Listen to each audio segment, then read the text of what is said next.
आप सुन रहे हैं समाचार एजेंसी ऑफ इंडिया की साई न्यूज में ऑडियो बुलेटिन।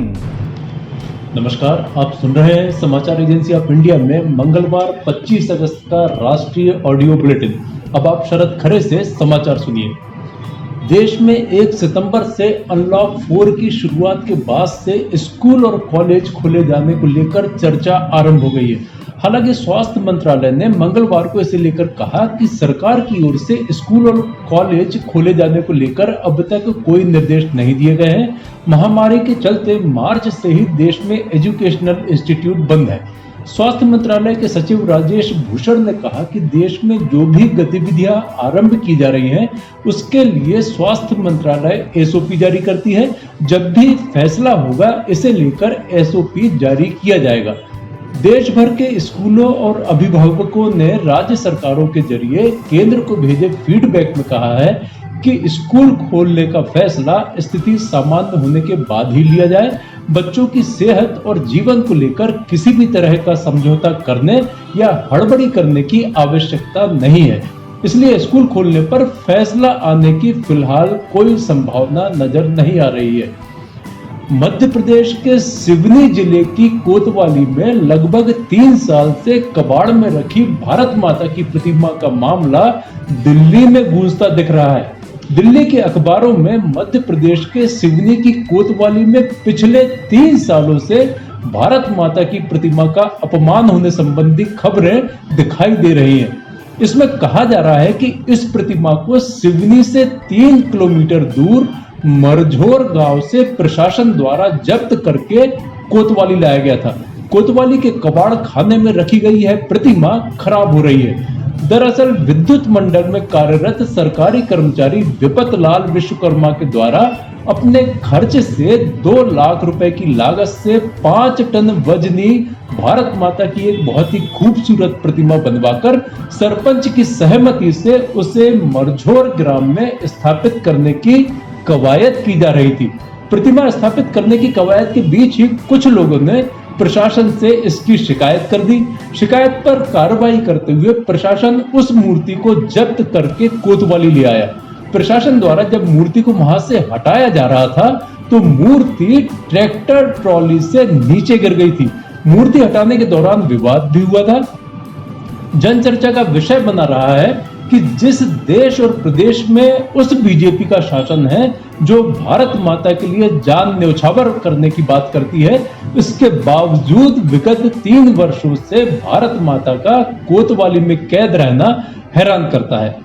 हालांकि विपत लाल ने प्रधानमंत्री नरेंद्र मोदी और प्रदेश के मुख्यमंत्री शिवराज सिंह चौहान सहित राज्य के पूर्व मुख्यमंत्री कमलनाथ और स्वर्गीय बाबूलाल गौर से भी एक उचित स्थान पर उस मूर्ति को स्थापित करने की कई बार याचना की। उसके बावजूद प्रशासन के कानों में जूं नहीं रेंग रही है। पूर्वी लद्दाख में लाइन ऑफ एक्चुअल कंट्रोल से सटे इलाकों में चीनी हेलीकॉप्टरों की हरकतों के मद्देनजर भारत ने पड़ोसी की किसी भी हिमाकत को मुंह तोड़ जवाब देने की पूरी तैयारी कर ली है। एलएसी से सटे ऊंचाई वाले अहम इलाकों पर भारत ने shoulder fired air defence missile से लैस जवानों को तैनात किया है। इस मिसाइल को जवान कंधों पर रखकर फायर कर सकते हैं और वायु सीमा का उल्लंघन करने वाले दुश्मन के हेलीकॉप्टर, फाइटर जेट्स या ड्रोन्स को मार गिरा सकते हैं। सूत्रों ने बताया कि भारतीय वायु सीमा के उल्लंघन की कोशिश करने वाले दुश्मन के एयरक्राफ्ट से निपटने के लिए रूस के इगला एयर डिफेंस सिस्टम से लैस भारतीय जवानों को सीमा पर ऊंचाई वाले अहम इलाकों में तैनात किया गया है। रूसी मूल के इस एयर डिफेंस सिस्टम को इंडियन आर्मी के साथ ही साथ एयर फोर्स भी इस्तेमाल करती है। Shoulder fired air defence missile से लैस जवानों की तैनाती के अलावा भारत ने एलएसी के समीप दुश्मन की हवाई गतिविधियों पर नजर रखने के लिए रडार तैनात किए हैं। साथ ही सतह से हवा में मार करने वाली मिसाइलों को भी लगाया गया है। दरअसल पूर्वी लद्दाख में गलवान घाटी और पेट्रोलिंग पॉइंट 14 समेत तनातनी वाले इलाकों में चीनी हेलीकॉप्टरों ने भारतीय क्षेत्र के भीतर आने की कोशिश की थी। यूट्यूब चैनल ब्लैक डे 5 अगस्त पर एक कट्टरपंथी महिला हीर खान ने ऐसा वीडियो शेयर किया है जिसमें हिंदू देवी देवताओं के लिए अभद्र भाषा का प्रयोग किया गया। यूट्यूबर हीर खान ने इस वीडियो में देवी सीता के लिए बहुत ही शर्मनाक शब्द का प्रयोग किया है और अयोध्या के लिए भी बेहद निंदनीय भाषा का प्रयोग किया है। सोशल मीडिया पर हीर खान के खिलाफ गिरफ्तारी की मांग उठ रही है। आईपीएस अधिकारी संदीप मित्तल ने उत्तर प्रदेश पुलिस और मुख्यमंत्री योगी आदित्यनाथ को टैग कर नियमानुसार कार्रवाई की अपील की है। हीर खान के खिलाफ एफआईआर दर्ज हो चुकी है। पुलिस के डर से हीर खान फरार हो गई है। गुजरात हाई कोर्ट ने राज्य में कोरोना की स्थिति को काफी भयावह बताते हुए मुख्य सचिव को 5 वरिष्ठ आईएएस अधिकारियों की एक समिति गठित करने का निर्देश दिया है। यह समिति उन सभी सिविल और सरकारी अस्पतालों की व्यवस्था के संबंध में एक रिपोर्ट तैयार करेगी, जहां इस बीमारी के मरीजों का उपचार किया जा रहा है। हाई कोर्ट के चीफ जस्टिस विक्रम नाथ और न्यायमूर्ति जेबी पर्दीवाला की खंडपीठ ने एक आदेश में कहा कि समिति सभी सरकारी और सिविल अस्पतालों में कमियों को देखते हुए यदि कोई हो, ऐसे अस्पतालों की मौजूदा स्थिति के बारे में एक व्यापक रिपोर्ट तैयार करेगी ताकि उन कमियों को ठीक किया जा सके। पीठ ने कहा कि गुजरात राज्य में आज की तारीख में स्थितियों के संबंध में जो तस्वीर उभरती है वह काफी भयावह है।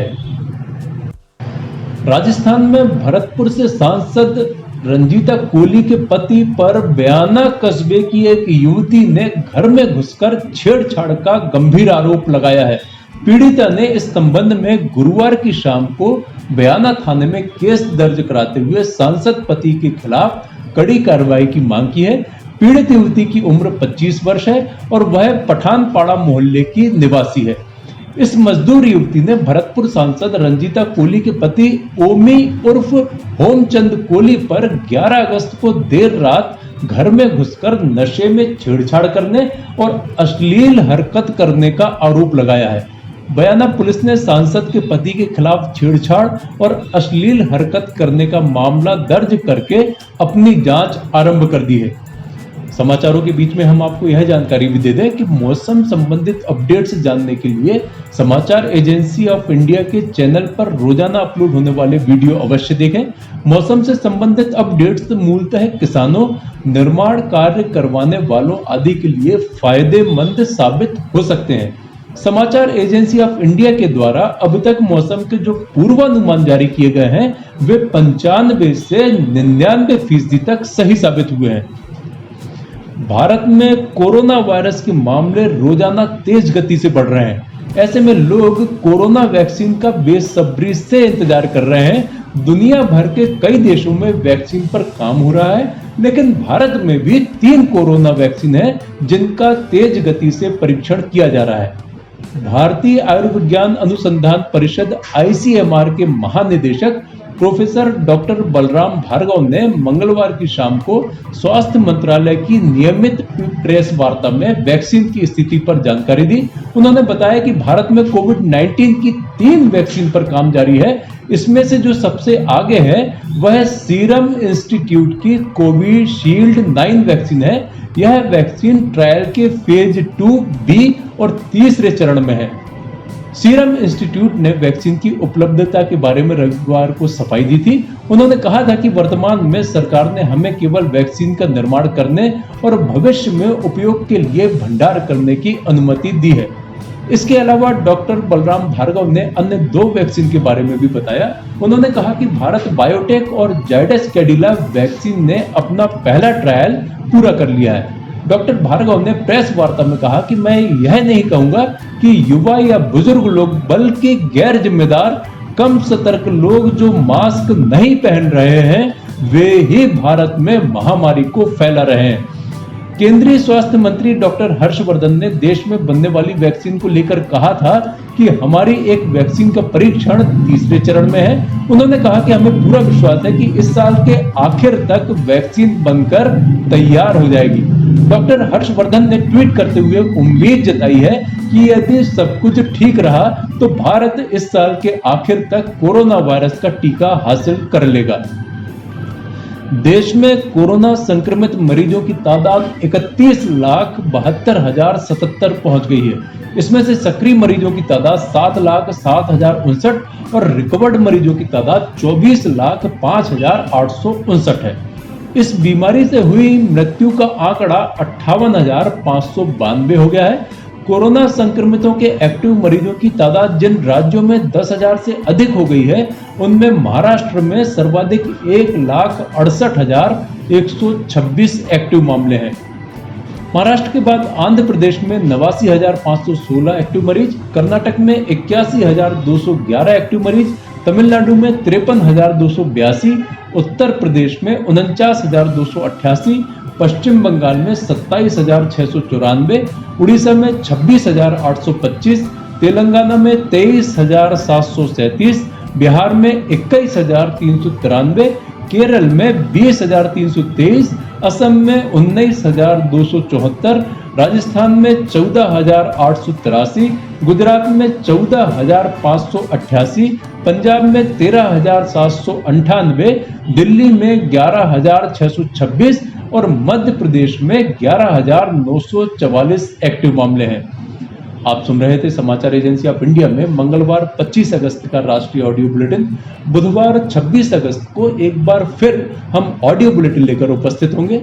यदि आपको ऑडियो बुलेटिन पसंद आ रहे हो तो आप इन्हें लाइक, शेयर और सब्सक्राइब अवश्य करें। अभी आपसे अनुमति लेते हैं। नमस्कार। आइए हम आपको बताते हैं समाचार एजेंसी ऑफ इंडिया के चैनल को आपको किस तरह सब्सक्राइब करना है। समाचार एजेंसी ऑफ इंडिया के चैनल को सब्सक्राइब करने के लिए आप सबसे पहले ब्राउज़र खोलिए, या तो आपके पास यूट्यूब होगा, यूट्यूब को खोलिए। यूट्यूब में आप सर्च करिए, सर्च बटन पर टाइप कीजिए LIMTY स्पेस दीजिए KHARE।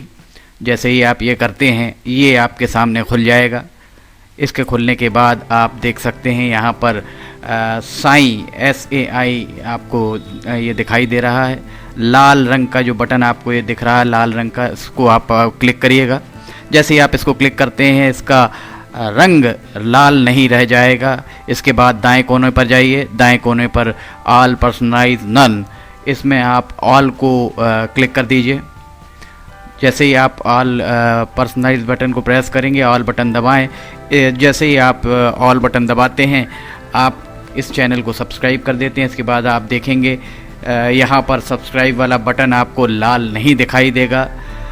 आप सब्सक्राइब समाचार एजेंसी ऑफ इंडिया की साइन न्यूज़ या समाचार एजेंसी ऑफ इंडिया को सब्सक्राइब करते जैसे ही आप करेंगे, उसके बाद समाचार एजेंसी ऑफ इंडिया और साइन न्यूज़ पर जैसे जैसे वीडियोस अपलोड होंगे वैसे ही बिना देर के आपको ये सारे वीडियोस के नोटिफिकेशंस आने चालू हो जाएंगे।